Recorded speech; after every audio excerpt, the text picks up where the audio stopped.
Hi hello welcome back to our channel big debate. ఏపీలో hung వస్తుందా? AP వచ్చేది hung ప్రభుత్వమా? ఇది ఇప్పుడు సోషల్ మీడియాతో పాటు ఎక్కువగా ఎక్కడ చూసినా అతిపెద్ద చర్చగా ముందుకు వస్తుంది. ఏపీ రాజకీయ చరిత్రలో తీసుకుంటే ఎప్పుడూ హంగ్ తీర్పు ఇచ్చిన సందర్భం అయితే లేదు అనే అంటున్నారు.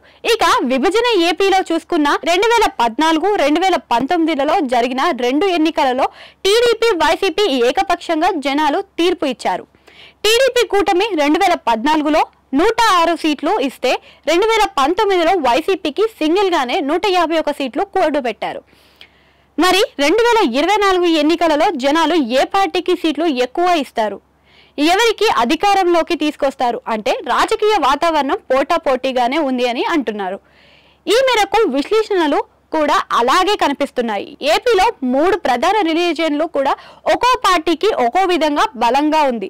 దాంతో జనాల స్పందన ఎలా ఉంటుంది అన్నది కూడా ఆలోచించాల్సి వస్తుంది.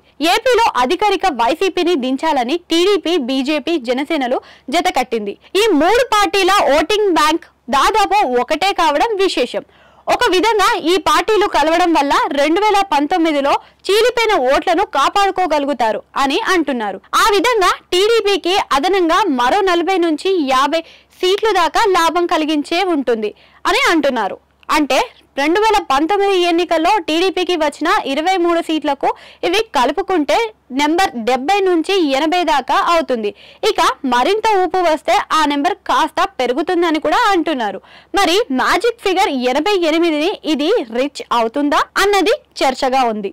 ఇక రాయలసీమలో వైసీపీకి గట్టి పట్టుంది. కొన్ని సీట్లు అక్కడ తగ్గిన మెజారిటీ పార్టీకే వస్తుందని అంటున్నారు. అయితే ప్రకాశం, నెల్లూరు వైసీపీలో కొన్ని సీట్లు కోల్పోతారని అంటున్నారు. అదే టైంలో 2014లో వైసీపీ పోగొట్టుకున్న సీట్లను మించి 2019లో కోస్తాలో స్విప్ చేసిన పారేసింది. ఇప్పుడు అంతలా స్విప్ చేయకపోయినా 2014 కంటే ఎక్కువ సీట్లనే సాధిస్తే మాత్రం వైసీపీ నెంబర్ కూడా 70 నుంచి 80 మధ్యలో ఉండొచ్చు అన్నది ఒక అంచనా. మరి అదే జరిగితే ఏపీలో హంగ్ అసెంబ్లీ ఆస్కారం ఉంటుందని చర్చగా ఉంది. అంటే ఇక్కడ మరో మాట కూడా ఉంది. హంగ్ అసెంబ్లీ వస్తే కనుక జనసేన, బీజేపీ వచ్చే సీట్లు కీలకంగా మారతాయని కూడా అంటున్నారు. ఏపీలో టీడీపీ మొత్తం 144 సీట్లకు పోటీ చేస్తుంది. సోలోగా మ్యాజికల్ ఫిగర్ ని సాధిస్తే పరిస్థితి ఉంటుంది అన్నది చర్చగా ఉంది. అలాగే కూటమి నుంచి భారీ పోటీ తట్టుకునే వైసీపీ 88 మార్కులకి చేసుకున్నట్టయితే అన్నది కూడా మరో చర్చగా ఉంది. దీని మీదనే సిపిఐ జాతీయ కార్యదర్శి కె నారాయణ మాట్లాడుతూ ఏపీలో హంగ్ అసెంబ్లీ వస్తుందని తేల్చారు. ఏపీలో ఈసారి ఎవరికి జనాలు పూర్తి స్థాయిలో మద్దతు ఇవ్వరు అని కుండబద్దలు కొట్టేశారు. జగన్ మీద, బాబు మీద జనాలకు ప్రత్యేకమైన ప్రేమలో ఏవి ఉండకపోవచ్చు అని కూడా అంటున్నారు. ఈయన చెప్పినది తీసుకున్న ఏపీలో ఏ ఇద్దరు పాలన కూడా అందరూ చూసిందే. కాబట్టి జనాలు ఈ ఇద్దరి విషయంలో ప్లస్లు మైనస్లు చూసుకొని ఓటేస్తే ఎవరికి పూర్తి స్థాయి మెజారిటీ ఇస్తారనేది లేదు. అంటే హంగ్ వస్తుంది అని అంటున్నారు.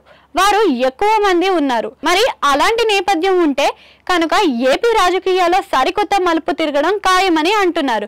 చూడాలి మరి ఏం జరుగుతుందో అనేది.